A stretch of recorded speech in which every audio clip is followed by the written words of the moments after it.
Good afternoon, everyone, and welcome to Getting Personal with Parkinsons, a Facebook Live conversation series. I'm Whitney Chapman, the Programming and Production Manager for the Marlene Meyerson JCC Manhattan's Edmund J. Safra Parkinson's Wellness Program, supported by New York's largest healthcare provider, Northwell Health. For over 14 years, the JCC has been hosting programs for individuals living with Parkinson's. And you can find these programs on our website at www.mmjccm.org/Parkinsons. And you can see the link below in the comments section. For those of you joining us for the first time, welcome. This program is for anyone whose life has been impacted with PD, those diagnosed, as well as those family and friends who love people living with PD.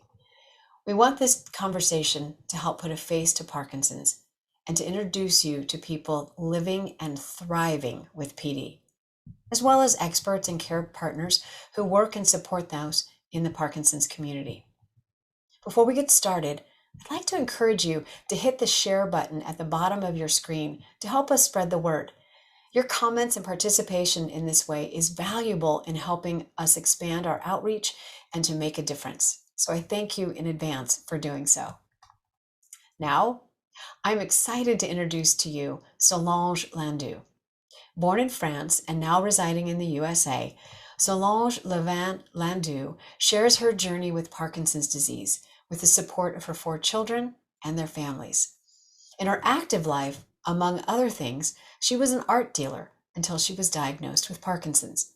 A woman of many talents, she has most recently written a book, Partnering with Parkinsons, My Personal Journey, in her native French, and it just came out this week in English on Kindle. And a link to how you can get a copy of the book in either language is in this comment section below. Solange felt that adopting Parkinson's as a partner, rather than considering it an affliction, has changed her life. She hopes that this imaginative approach will be beneficial to others. Caroline Colas, the Senior Director of Health and Wellness and Program Coordinator for the Parkinson's Wellness Program here at the JCC, caught up with Solange just before the holidays to record this conversation, which we will share with you now. If you have any questions as you listen to our conversation, please put them in the chat and we'll happily answer them. So sit back and enjoy. Solange Landau.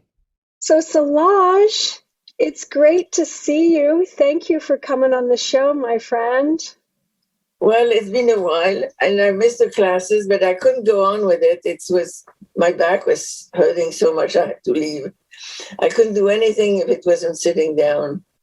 Yeah, and you had several back surgeries, I understand. Yeah, I had 4 of them altogether. Wow. Yeah. Wow. And how are you feeling now? Okay. Not great, but for now I can speak. I can't say in 10 minutes, maybe my throat will be completely blocked. I don't know. Well, we'll take it one step at a time. So tell me, Solange, you're in America right now, but you're heading to Paris or France? Yes, I'm leaving Wednesday for the holidays, yeah? For 2 weeks. I haven't been there for 3-4 years, and my family's over there, so I'm looking forward to see them and my friends, and I haven't seen for a while. So probably my last trip over there, so I just wanted to do it. Wonderful. Well, I wanted to talk with you about your book, right? Yeah. That you gave me a copy of, Partnering with Parkinsons, My Personal Journey. What prompted you to write a book about your Parkinson's experience? Well, I had Parkinson's already since more than 10 years, I think, when suddenly I decided to write something about it because something clicked. It changed. I don't know how. It came from one day to the next. And I sort of incorporated Parkinson into me like if it was another person living in me instead of being an illness. I was in Paris and at that time, and I was in a wonderful hotel in a big bed. And I woke up very early in the morning. Everything was so quiet and it was beautiful. And it was early in the morning. I just wanted the quietness to go on. So I didn't want to move because the minute I would move, it would wake something up. And I think at that moment, I understood that Parkinson's was in me inside me. And so I stayed there for more than an hour. I had so many cramps, not moving, but I didn't want to wake him up. And it became him. So from that moment on, we had a lot of conversation, and he helped me, I helped him. He was, we had some fights, we got along very well. So there's some funny things in it sometimes, some very funny things. I found myself not able to put the book down. I was very captivated by some of the things that you said, and I was wondering if I could read an excerpt. Sure, you read so much better than me that I let you read it. Well, I don't know about that, but this one was where you said drafted into the Parkinsons Club, and it's on towards the beginning of the book. Why is Parkinson's so upsetting to me? It's because as soon as I discovered I had PD, almost like at the flick of a switch, I crossed a dividing line into another world. I was suddenly different. I like being like everyone else. I don't want to be different. Yet now I was part of a group with incurable diseases. Someone who has cancer is seriously ill, but not in the same situation as mine, because many cancers are curable. PD is still a great unknown. And when you have it, there is nothing you can do except slide downhill at varying speeds. There is no stopping. Yes, I'm irrevocably placed in the other group, the one on a downhill slide, with no possibility of returning to the top or even gaining level ground. Can you talk a little bit about that desire to be the same, to be like everyone else? Yes, and when you got, yeah. I mean, I think everybody has that feeling, I'm sure. Especially with friends and all that. I mean, as soon as you have something different than your friends, you're in a separate group. The relationship is not the same anymore, I think. And although they still like you, they still consider you as a friend, it becomes different. I don't know if I'm sure other people with Parkinson's said the same thing. It's almost automatic. Yeah, you said in the book that you didn't tell anybody for quite some time. No, I was always sort of ashamed to have it, and I didn't want to talk about it. I didn't want anybody to know. And you said that as soon as you did, the first question was always like, "How are you?" Exactly. Even if it's a very close friend, they know that you have something different, and they'll ask you, "How are you?" instead of going in, normally and directly in a conversation. And that's why when I had a surgery, in my back surgery, it's a little later, I think, suddenly I had something normal. I thought that was so fascinating that you said that suddenly people were not talking about my Parkinson's, they were talking about my back, and it was a great relief. Exactly. Yeah. So as we think about that, and there's lots of folks that watch the call that are people that live with Parkinson's and those that love them, what would have been helpful to you in that situation? Would it have been helpful if people had not necessarily asked how you were doing, but engaged with you in different ways? I don't know, because I never had that. I mean, from the very first day that I had Parkinson, I couldn't even talk to my husband about it because he was quite sick and he couldn't understand what I had. So I didn't speak of it to anyone, really. So it's difficult to know if another situation would have been better. I think this sort of thing, you sort of try to hide it the most you can, and there's no reason for other people to know about it if you don't show it, if you don't see it. And are you recommending that? What? Do you feel the same now about hiding it, or would you No, recommend? frankly, now, I mean, it's 18 years and I couldn't care less.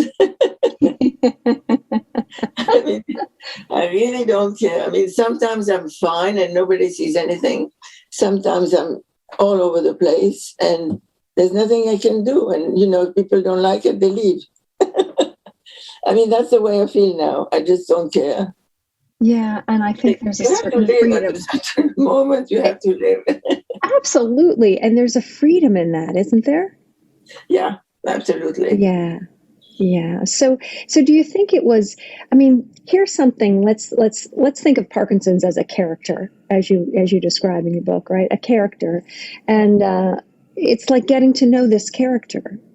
And both the people in your life had to adjust to it, and you did too. You did as well, right? To adjust to him, yes. Mm-hmm. I mean, I tried to understand him, and he tried to understand me, I guess. Yeah. Because we both helped each other a lot. All the new things that happened and what I was doing, I tried to analyze it and understand what the brain is doing, how things work. Because at the beginning, I have a daughter-in-law who gave me some wool and, needles to knit. And I hadn't done that since age 21, I think, or something like that. So it was all new for me, and I had to concentrate a lot. And when I concentrated, I stopped moving completely. So it's like the brain, when you concentrated absolutely on something, it does not move. Nothing moves. And so I worked with Parkinson when he was young. He helped me a lot doing that. And we did blankets, we did scarves, we did, all kinds of things. The third blanket I did for my grandchild, I decided to line it with a silk lining in the back. And I made a mistake. I bought a thread that's so thin, it's like your hair, a piece of hair. Sure. And it made knots all over the place. I couldn't do it with a machine. I don't have a machine anyway. So I decided to do the whole thing by hand. It took me a whole week, and I worked about 4 or 5 hours every day. Really doing that all day. Not 1 second I moved. Never. Wow. And the second I finished, I was shaking like crazy. Wow. So it's very interesting to see that and to understand how the brain works. It's like you were in a state of flow. We have science and research that talks about when we get in a state of flow, the brain, it's in a different place. I knit myself, so I find it fascinating that you were able to complete the blanket first of all, in a week. That's amazing. And then, then I painted. I did all, a lot of different things. Dr. DeRocco, who we work with at the Marlene Meyerson JCC Manhattan, who's the Movement Disorders Director of Northwell Health, he really believes that art and the state of flow that you're talking about when you got into knitting is neural protective. In fact, we've done a couple of studies, and we want to do more about how we found out that exercise, not long ago, we didn't know, 15, 17 years ago, we didn't realize that exercise would delay progression. And now there's some thought that maybe art will do the same thing. That idea that you're talking about, where you get into that flow state and you're really working with that part of your brain. We're looking at investigating that, and he thinks that might be the next place for research to go. Does that make sense to you from what you experience? I stopped knitting at a certain time because, first of all, I have arthritis in my left hand. It was difficult to go on. So I started, that's another thing. In the winter of 2019, I took my whole family, we're 20 of us when we're all together, to Arizona. I decided to take photos of all my kids and all my grandchildren and everything.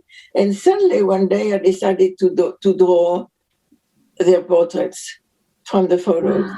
I have never drawn a portrait in my life. Never even tried because it's so hard. And here I was doing portraits all day long of everybody, and it worked. I mean, it's not like a photo, but you can recognize the person. Wow.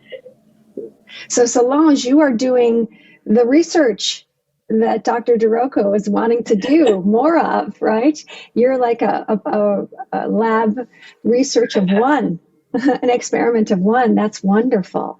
And I know for myself when I'm dancing or when I'm teaching or when I'm even riding my bike, I can do it in exercise or when I'm playing with color specifically. And I think it has to do with the hands and the eyes, and I've interviewed Lice, who is a researcher, Italian researcher, and who loves to talk about art. And she talks about the hands having one of the largest maps in the brain, other than the lips. So there's something that happens when we're working with our hands and our eyes and those fine motor coordinations that is very neuroprotective, I think.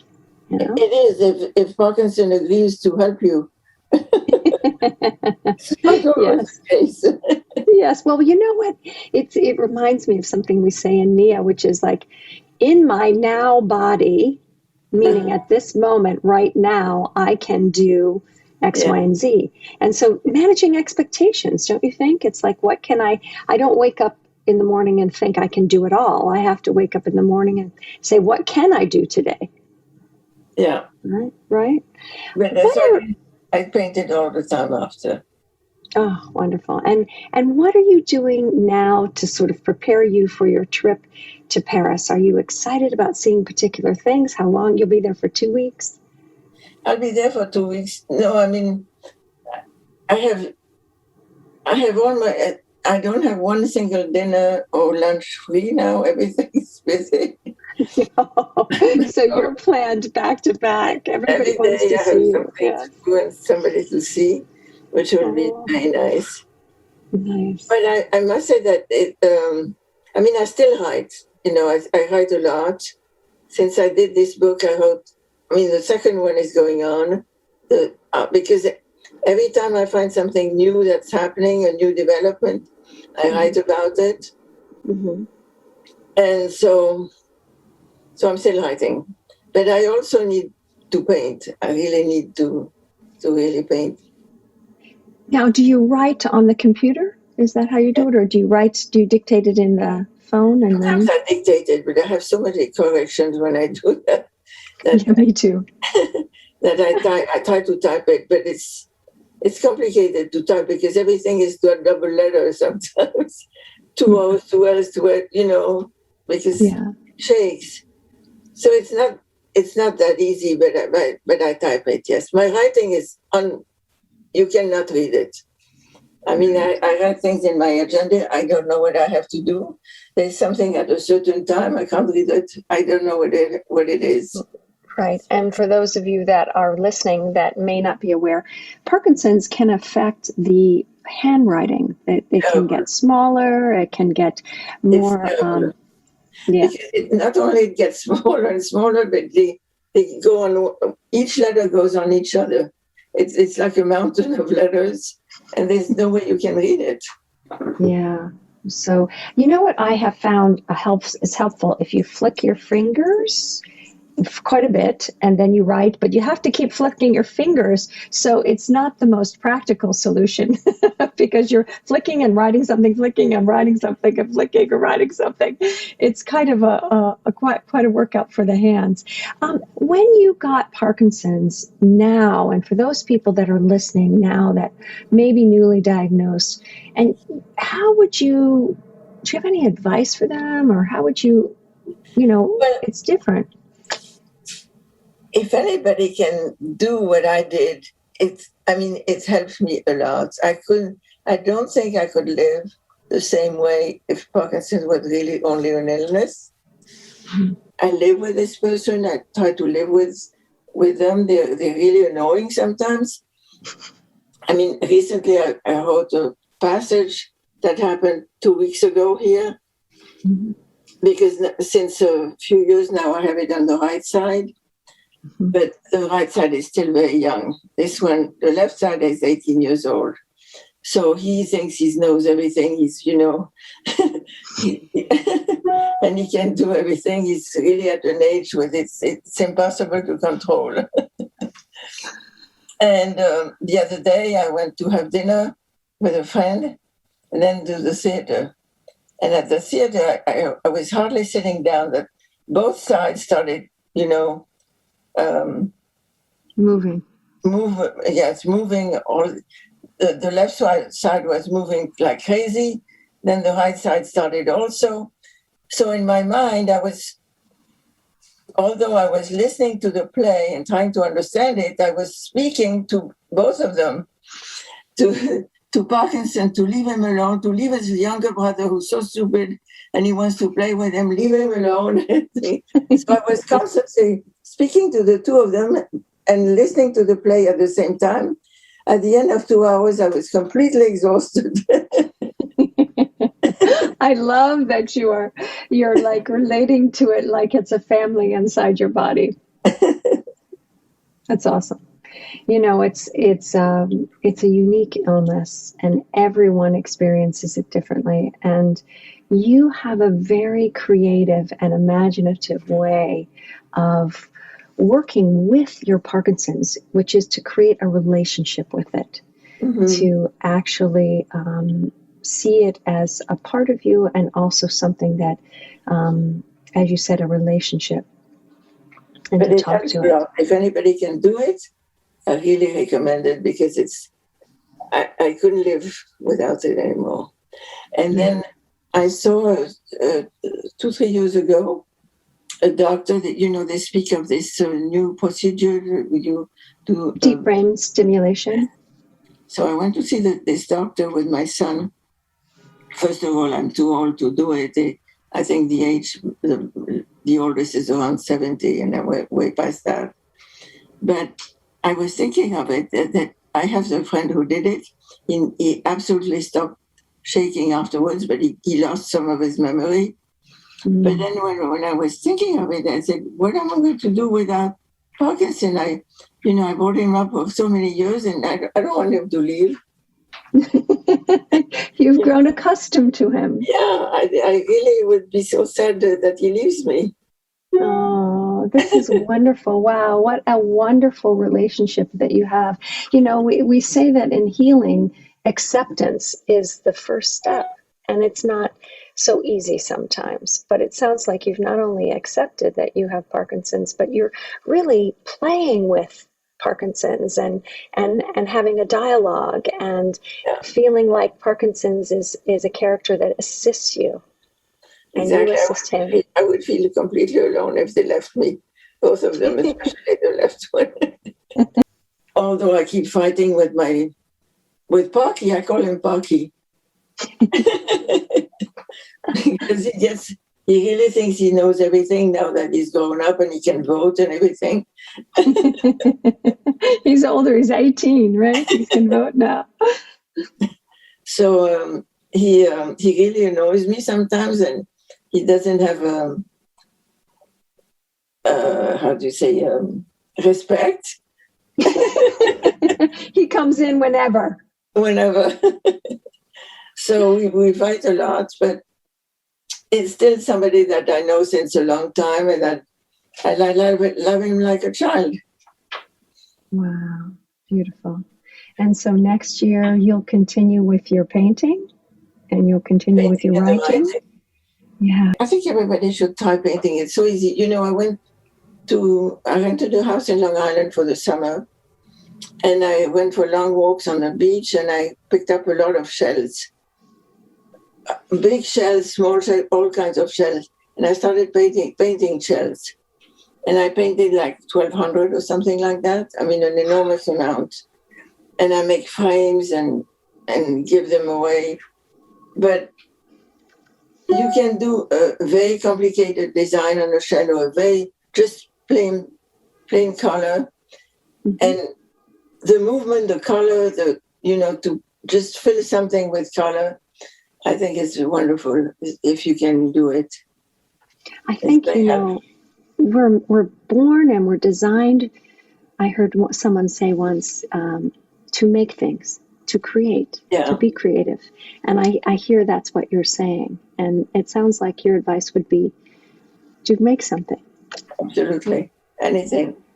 And it sounds like your book was as much for you to be creative, to write down this story, as it was to share it with everyone. Yes, and it's fun. I mean, there's some funny parts, you'll see. Yeah, no, I'm enjoying it very much. The book, everyone, is called Partnering with Parkinsons, My Personal Journey by Solange Landau. And we will put a link where they can get it once it's available. I thank you so much for joining me today. Thank you, Caroline, very much. Thanks a lot. Take care. Bye. Bye.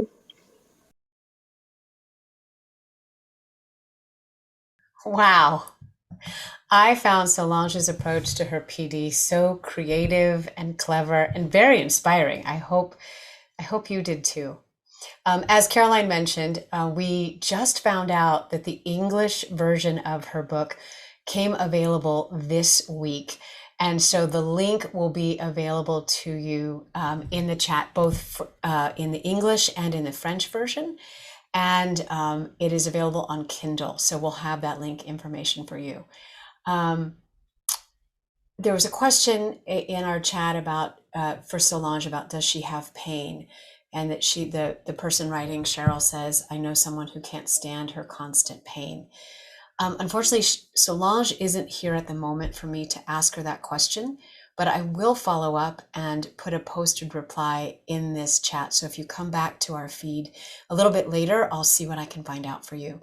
I will say, as a yoga teacher myself who teaches for people with Parkinson's, that a trick can be to trick yourself. And I think one of the things that Solange is using with her naming her Parkinson, her Parky, is being able to identify it. And there's definitely research out there about identifying and labeling and describing pain that can help you as a tool for dissipating the side effects. And that's a technique that you can learn.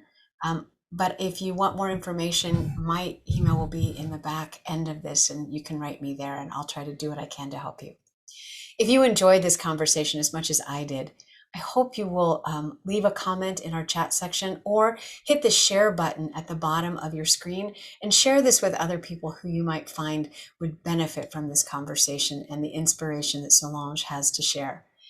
If you would like to sign up for other Parkinson's wellness programs here at the Marlene Meyerson JCC Manhattan, see the link below in the comments and you can fill out our intake form. It's very simple. And then from there, we will reach out to you and help you get into our programs. You can find all of our programs, again, at our website, www.mmjccm.org/Parkinsons. And of course, we welcome your input. If you want to be a guest yourself, or if you know someone we should interview or feature, please let us know if there's special topics that you want to have us cover. All these inquiries can be directed to me, Whitney Chapman, at wchapman@mmjccm.org, and you'll find my email in the comments below, and I'll get back to you, Cheryl, with that great question. Remember, I want you to know genuinely that we are here for you. You don't have to live with PD alone. Get involved. Sign up for our emails, give one of our programs a try, and just know that we have lots of people that are thriving and living with Parkinson's, and we want you to be one of them as well. Join us for our next episode, which will air on Monday, March 14th. In the meantime, take care, stay well, and we'll see you soon. Have a great day.